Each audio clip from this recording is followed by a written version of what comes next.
Tina Boyd is going to be running for Common Pleas Court.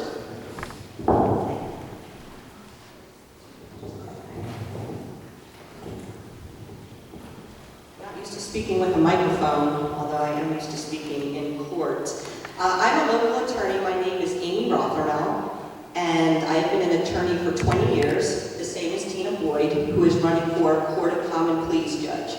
So she is running to be a judge at the courthouse a few blocks away. Tina and I have known each other for 20 years.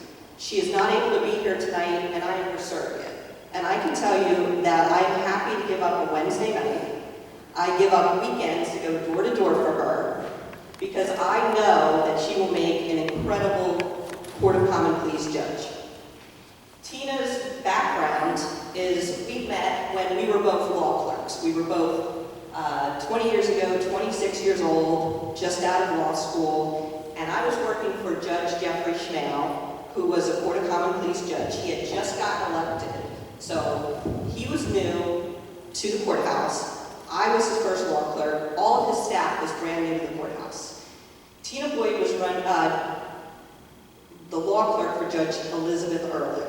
So she had experience being a law clerk and how a courtroom runs and what happens when certain things go on in a courtroom. And I would go to Tina for advice because my judge needed advice on what happens if the jury's deadlocked or, things like that, whatever it might be. Tina was extremely helpful, knowledgeable, and often, would help me through whatever I needed to do as a law clerk. And through that, we became lifelong friends.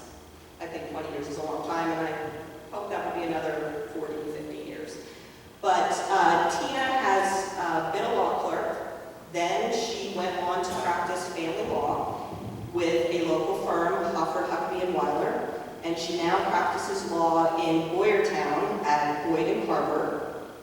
Her husband is an attorney at that firm as well, and she has humble backgrounds. If you would see her, you'd never know that. But Tina grew up on a farm. Her grandmother raised her. Her mother was 19 when she had Tina and was not ready to be a mother. And Tina never knew who her father was. And her grandmother ended up taking on the responsibility of raising Tina. And Tina is now close with both her mother and, of course, her grandmother, who is still alive. And she grew up with many aunts in the home.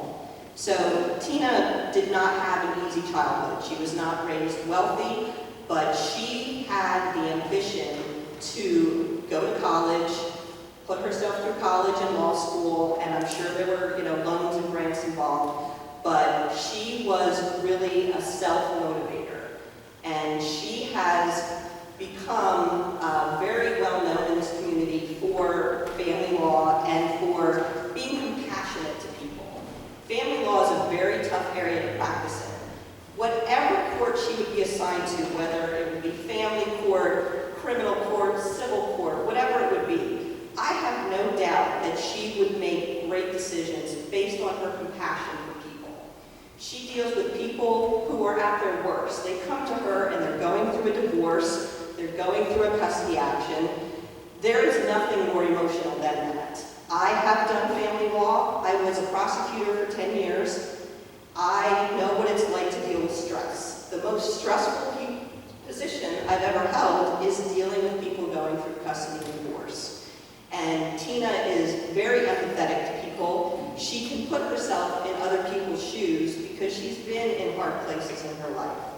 And I have no doubt that she is the best candidate for the Court of Common Pleas, and that, like I said, I'm giving up a Wednesday night to come in and talk to you.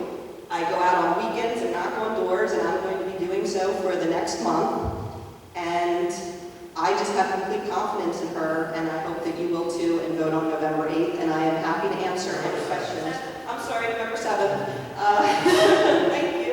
I'm happy to answer any questions that I can, that you may have about Tina.